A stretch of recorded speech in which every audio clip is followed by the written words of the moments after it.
ఎవరో ఒకరు ఎవరు డబ్బులు ఇప్పిస్తే వాళ్ళకి ఆ ఉద్యమాలు చేయాలి. సో ప్రజెంట్ ఫిబ్రవరి 12న ఎన్నికలు జరగబోతున్న నేపథ్యంలో చాలా ఉత్కంఠభరితమైనటువంటి ఒకవైపు యుద్ధం అంటే ఆ ఉద్యమం జరుగుతోంది, మరోవైపుగా అక్కడ ఎన్నికల తీరుతెన్నులకు సంబంధించి కూడా చోటు చేసుకుంటూ ఉన్నాయి. సో ప్రధానమైనటువంటి పార్టీలు 3 ఉన్నాయి. మూడిట్లో జమాత్ ఈ ఇస్లాం పార్టీ, ఆ తర్వాత నేషనలిస్ట్ సిటిజన్ పార్టీ, ఈ పార్టీతో పాటుగా ఇంకో పార్టీ, 3 పార్టీలు అక్కడ పోటీ పడుతున్నాయి.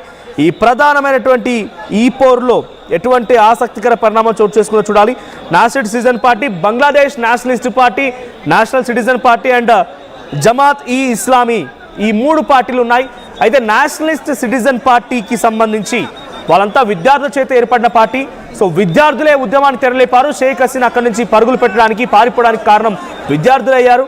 ఆ విద్యార్థుల చేత ఏర్పడ్డ పార్టీ నేషనల్ సిటిజన్ పార్టీ. ఇక బంగ్లాదేశ్ నేషనల్ పార్టీ ఒకటి అండ్ జమాత్ ఈ ఇస్లామీ పార్టీ ఒకటి ఉంది. సో ఈ అన్ని పార్టీలోకెల్లా ఇప్పుడు యూనస్ సపోర్ట్ వస్తోంది ఎన్సీపీకి, నేషనల్ సిటిజన్ పార్టీకి కొంత పరోక్షంగా సహకరిస్తున్నారు ఆయన అనేటువంటి విషయం తెలుస్తోంది. అయితే ఇప్పుడు ఉద్యమాలు చేపడుతోంది, యుద్ధం చేస్తోంది కూడా ఈ ఎన్సీపీ పార్టీకి సంబంధించిన విద్యార్థి నేతలు, విద్యార్థులే. మైనార్టీలపై దాడులు చేస్తోంది, నడి రోడ్డు పైన నిప్పంటిస్తోంది, వాళ్ళ మరణానికి కారణమవుతోంది, మహిళల్ని కొడుతోంది, వివస్త్రం చేస్తోంది, ఇవన్నీ చేస్తోంది ఆ విద్యార్థులే. ఇప్పుడు భారతదేశం పైన ఇంత పెద్ద ఎత్తున వ్యతిరేకంగా బంగ్లాదేశ్లో ఏర్పడడం గల కారణం ఏంటంటే షేక్ హసీనాని బంగ్లాదేశ్కి అప్పగించమని చెప్పడమే. సో చాలా మంది బంగ్లాదేశ్ ఉన్నటువంటి మేధావులు, అక్కడ ఇంటెలెక్చువల్స్ కానివ్వండి, చాలా మంది ఎక్స్పర్ట్స్, ప్రొఫెసర్స్, వివిధ డిపార్ట్మెంట్స్లో క్రియాశీలకంగా ఉన్న వ్యక్తులు, వివిధ గతంలో ఆర్మీ అధికారులుగా పనిచేస్తున్న రిటైర్డ్ అయిపోయిన వారందరూ కూడా ఆ రోజు భారతదేశం లేకపోతే బంగ్లాదేశ్ ఎక్కడిది, భారతదేశంతో మేము యుద్ధాన్ని కోరుకోవడం లేదు, భారతదేశంతో యుద్ధం అంటూ జరిగితే బంగ్లాదేశ్ ముక్కలైపోయింది, భారతదేశంతో తగాదలంటే మన తలకొరిమి మనం పెట్టుకున్నట్టే, ఇది బంగ్లాదేశ్లో ఉన్నటువంటి ఎక్స్పర్ట్స్ చెప్తున్న మాట. కానీ బంగ్లాదేశ్ ప్రభుత్వం ఏం ఆలోచిస్తుందో అర్థం కావడం లేదు. ఒక్కొక్కరిగా రాజీనామా చేయడాలు, అక్కడ ప్రభుత్వం పరిధిలో నుంచి అన్నీ చేజారిపోవడాలు, ఆర్మీ డైరెక్ట్గా ఆ కంట్రోల్ చేయలేకపోయాడు. ఆర్మీ వకార్ లాంటి వ్యక్తులు కూడా, అంటే ఆర్మీ చీఫ్ వకార్ లాంటి వ్యక్తులు కూడా యూనస్ ప్రభుత్వానికి కొంత వ్యతిరేకంగా మారడాలు, ఇస్లామిక్ దేశంగా మార్చాలన్నటువంటి కుట్ర యూనస్ చేస్తున్నారనే విషయాన్ని అందరూ గమనించి ముందుగానే రాజీనామాలు చేయడాలు, సలహాదారులుగా వాళ్ళు తప్పుకోవడాలు, రకరకాల పరిణామాలు చోటు చేసుకుంటున్నాయి. ఇక రాజ్యాంగబద్ధంగా ఆ అవామీ లీగ్ పార్టీ, షేక్ హసీనా ఉన్నటువంటి పార్టీ పైన బ్యాన్ వేయడంతో ఆ పార్టీ పోటీ చేయడానికి అవకాశం లేదు. సో ఏదేమైనా తనదైన మార్క్ క్రియేట్ చేసుకోవాలి, చివరి వరకు బంగ్లాదేశ్లో నేనే ఒక అద్భుతమైనటువంటి ఒక శక్తిగా మారాలని ఒక ఆలోచన యూనస్ చేస్తున్నారంటే ఆయన ప్రయత్నాలు, ఆయన మాటలు, ఆయన చేసేటువంటి విధి విధానాలు మొత్తం కూడా అదే విధంగా కనబడుతున్నాయి. సౌదీ, పాకిస్తాన్, ఇతరత్ర కొన్ని ఉగ్ర మూలాలు ఉన్నటువంటి దేశాలతో సత్సంబంధాలు కలుపుకోవడం, లేదు ఆయా దేశాలతో ఒప్పందాలు కుదుర్చుకోవడం, చైనా, పాకిస్తాన్ లాంటి దేశాల ప్రోద్బలంతో భారత్పై నినాదాలు చేయడం, భారత్కి వ్యతిరేకంగా మాట్లాడడం, అక్కడ ఈ ప్రజల్ని రెచ్చగొట్టి ఈ ఉగ్రమూకల సహకారం తీసుకొని కృత్రిమ ఉద్యమాలని, ఆర్టిఫిషియల్ ఉద్యమాలను ప్రేరేపించి రెచ్చగొట్టి తీసుకొచ్చి భారత్కి వ్యతిరేకంగా నినాదాలు చేయడం. షరీఫ్ సౌదీ లాంటి కొందరు వ్యక్తులు మరణం తర్వాత ఈ ఉద్యమం మరింతగా పెరిగిందని చెప్తూ ఉన్నారు. అయితే షరీఫ్ సౌదీని ఎవరు చంపాడు ఇప్పటివరకు తెలియదు, వాళ్ళకు క్లారిటీ లేదు.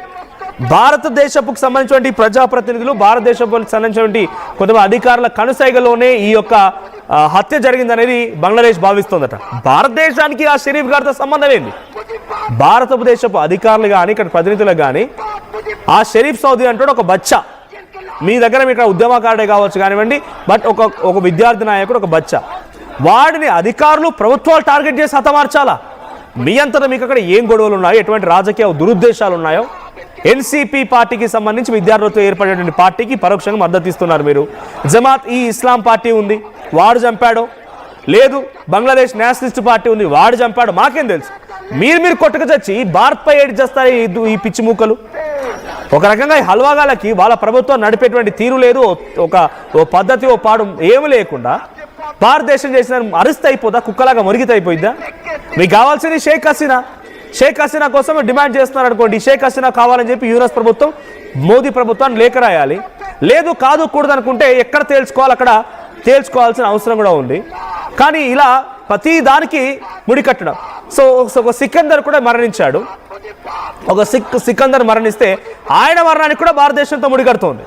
సో ఈ మరణాల తర్వాత, అక్కడ ఉద్యమాలు చేసినటువంటి ఈ వ్యక్తుల మరణాల తర్వాత అక్కడ ఉద్యమం మరింతగా పెరిగినా కొలది భారతదేశంపై నెప్పనెట్టి భారతదేశాన్ని ఒక బూచిగా చూపించే ప్రయత్నం అక్కడ ప్రభుత్వాలు చేస్తున్నాయి.